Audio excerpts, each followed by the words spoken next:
Good morning, everyone. This is Lori, and welcome to a brand new channel called Disabled Prepping. That's right, Disabled Prepping. Now, before I get into my video, I have a message. Now, I watch Canadian Prepper and City Prepping, or Prepping, and I watch a whole bunch of other preppers. And for years, I have been wanting to prep. But it's because of all of you that I did not start prepping. And it's because of one certain thing everyone says, from Canadian Prepper to City Prepper to all the other preppers. And it pisses me off that I didn't listen to my own advice that I was telling everybody else for years, and instead I listened to you. For years, you have been telling everybody that you got to be healthy, you got to be fit, because in an SHTF situation, the fit of the fittest will survive.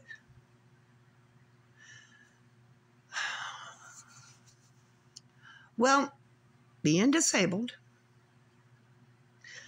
and being that because of my medical condition, I cannot be fit, I cannot be totally healthy, I have one thing to say to you. For all the years I have listened to you, this is what I have to say to you.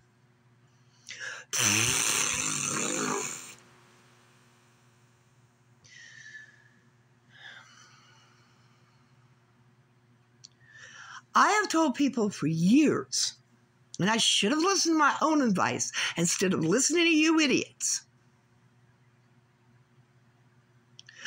Just because I'm disabled doesn't mean I'm dead. So I am starting a new channel called Disabled Prepping. And I'm going to teach ways that the disabled can prep and even bug out and survive.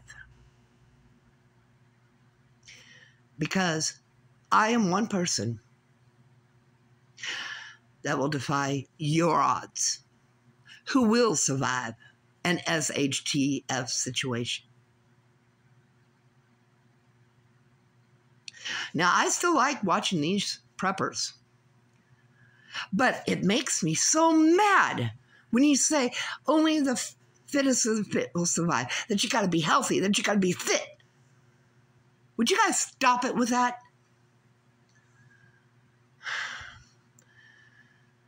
Because there are people out there like me,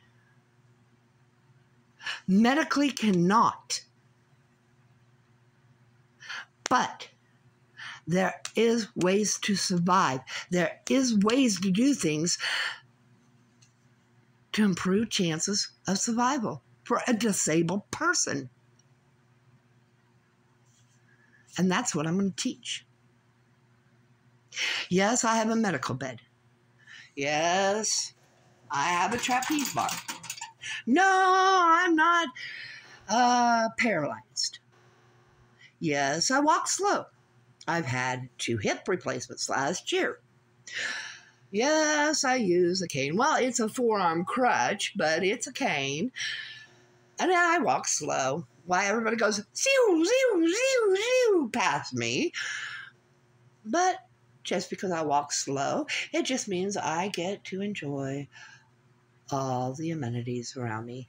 The flowers, the trees, the birds, and the bees, and the deer, and the raccoons. And sometimes I even see secrets that were never supposed to be seen by anybody. I also invent things. As you can see, my trapeze bar has a fan on it. Now, I sleep with a fan, and I keep it on 24/7. But with a trapeze bar, I couldn't have one at my head. So I decided to put it above me. And guess what? When I get too cold, I can just turn it away from me. Even the lady who brought me the bar from the medical company, she's like, that is ingenious. So yeah, I am that ways. I am that ways to improve my life. Because I have to. Because other than that, I'm not going to have a fan. I've got my entire house set up. And now I want to set it up a new way, but hopefully I can get the materials to do that. I would like to teach the disabled that they can do what you guys can do, just in different ways. Now, I can't take and end up getting fit because I have sports-induced asthma. I have inhalers. I have a nebulizer plug-in and a nebulizer that I travel with. And I always have to have something to drink beside me. I was diagnosed with this, of sports-induced asthma, which it's not called that anymore. It's something, I can't remember what it's called now, but I was diagnosed with this as a child. My lungs did not form right when I was a child.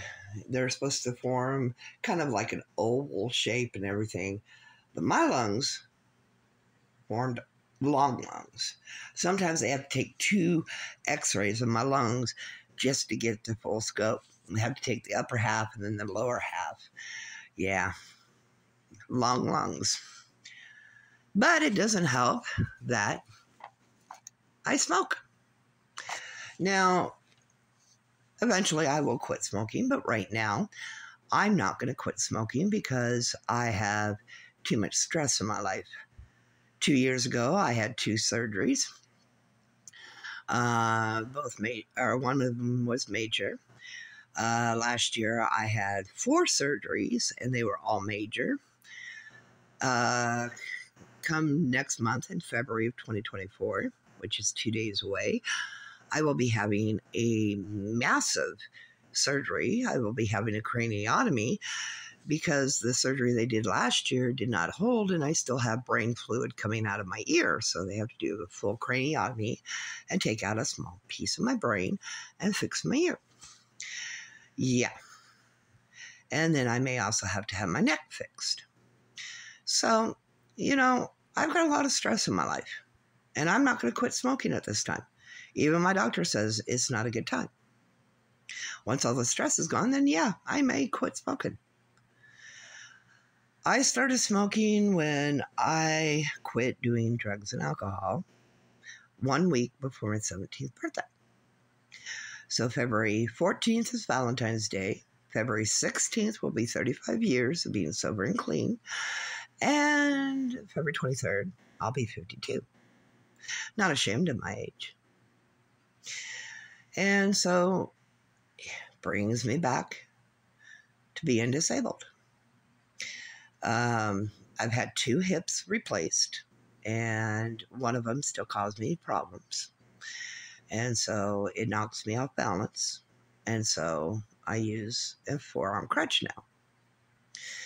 I have problems with my ankles. If I don't slow down and watch where I'm putting my ankles, I can very easily twist them. And when I do, I usually end up with an avulsion fracture. So there's another problem. Another problem I have is I get motion sickness. So if I bend over or stand up too fast, oh my goodness, I can get sick. But see, these are just some of my disabilities and some of the things I tend to deal with. And so, yeah, I may be disabled, but I'm taking my own advice now, and I'm not dead. So for all you preppers out there who tend to know that you will only survive if you're fit of the fittest, quit saying that, please, because it's not true. It is not true. Now, for those that are going to be part of my community, on my show, I'm going to teach you some interesting things about duct tape, and it's one of the things you want in your survival kits anyways. You want to keep plenty of this around the house, in your to-go bag. I'm going to teach you different things about tinfoil and why you should keep a lot on hand at home and a lot of it in your backpack, to your go bag. Oh, yes, I love my portable hand crank. This doesn't have a battery port, but I love my hand crank. And I love scaring my cats. Oh, yes, I love scaring my cats. Oh, I didn't crank it. My cat's looking at me like, Mom. Okay, I think that did it. Hold the button and... My cat hates it when I do that. But anyways, I'll teach you the equipment, and I'll teach you how to, when you're disabled, pack for it. My rucksack is about 50 pounds. I know. How are you going to carry it? Well, guess what? There is a way. Oh, yeah. There's a way. It is called, you can get a 3 or 4 wheeled baby stroller or bike stroller with a handle on the back. It's that easy. And it can act as a walker. And if you're in a wheelchair, you can actually hook up a battery or a solar power generator to keep your battery full, and you can just cruise on down with your little cart hooked to your scooter, and you'll be fine. And I can teach you how to go up hills with your to-go buggies and go down hills with them. I teach you how to put brakes on them.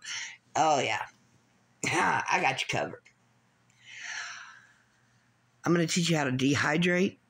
I'm going to teach you how to put a garden in your house without breaking your back and causing you even more pain and problems, and being able to garden in your house without too much of a problem. I love using my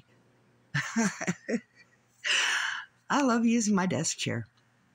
Oh, yes, I'll be scooting around my house in my desk chair, and sometimes I'll pull out my wheelchair or even my walker and just start scooting around the house when I want to. I'm not supposed to, because my doctor says I need to walk with my crutch, and yeah, but he doesn't understand the pain in the back, and sometimes I just scoot around and pick things up, and you got to adjust. You got to accommodate. Don't be afraid to accommodate for your disabilities. Don't be afraid to make adjustments and try different things out and what works for you.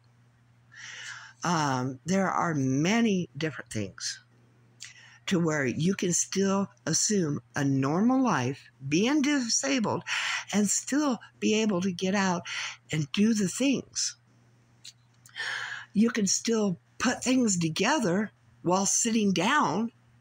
You can be sitting on the floor, putting a whole bookshelf together like I do, and not end up in pain. Getting up, that's fun. But just make accommodations for yourself.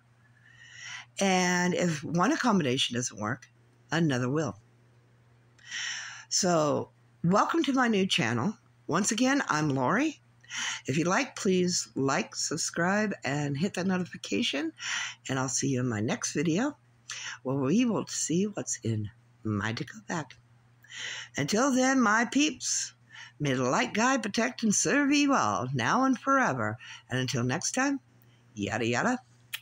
Manada.